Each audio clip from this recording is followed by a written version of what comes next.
Now let's move on to the explanation of third paragraph. In paragraph number 3, there are following complex words. The first complex word is relish, जिसका उर्दू में मतलब है लुत्फ उठाना. In English it means great enjoyment. The second complex word is lean, जिसका उर्दू में मतलब है दुबला. In English it means weak. The third word is stroked, जिसे उर्दू में थपकी देना कहते हैं. In English it means pet. The next word is leaped up, जिसका उर्दू में मतलब है छलांग लगाना.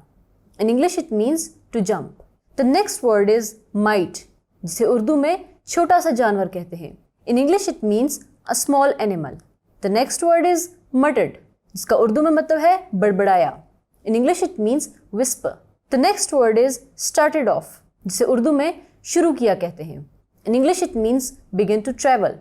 The next word is vendor, जिसका उर्दू में मतलब है फरोश. In English it means seller. The next word is wares, जिसका उर्दू में मतलब है चीज़ें. In English it means goods. The second last complex word is orchestra, जिसे मौसीकी बजाने वालों का ग्रोह कहते हैं. In English it means large group of musicians.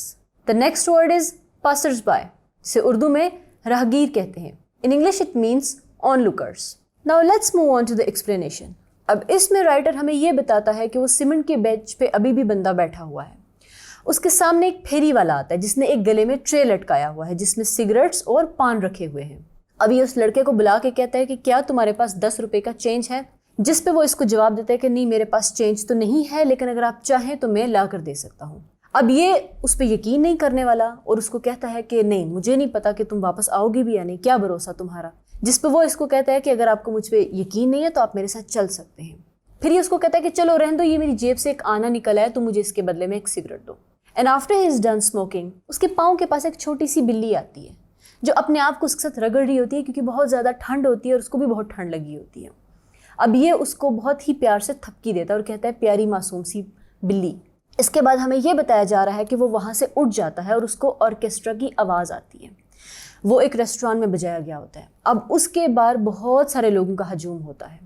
उसमें मज़दूर भी होते हैं, फेरी वाले होते हैं, टैक्सी वाले होते हैं और भी ड्राइवर्स होते हैं और वो लोग उनको बहुत ज़्यादा एंजॉय कर रहे होते हैं. अब उन्हीं हजूम में ऐसे भी लोग होते हैं जो कि अपना तमाम चीज़ें बेच चुके थे क्योंकि ये शाम का वक्त था, 7 बजे का वक्त था, तो सब लोग अपने अपने काम से फ़ारग हो चुके होते हैं और बहुत ही फुर्सत से उस म्यूज़िक को सुन रहे होते हैं. और अंदर बैठने वाले लोगों से ज़्यादा एंजॉय बाहर वाले कर रहे होते हैं क्योंकि बहुत खामोशी से सुन रहे होते हैं. अब ये बंदा भी वहाँ आता है, थोड़ी देर रुक के सुनता है और फिर वहाँ से गुजर जाता है और यहीं पे ये पैराग्राफ ख़त्म हो जाता है. I hope you have understood this explanation. Thank you.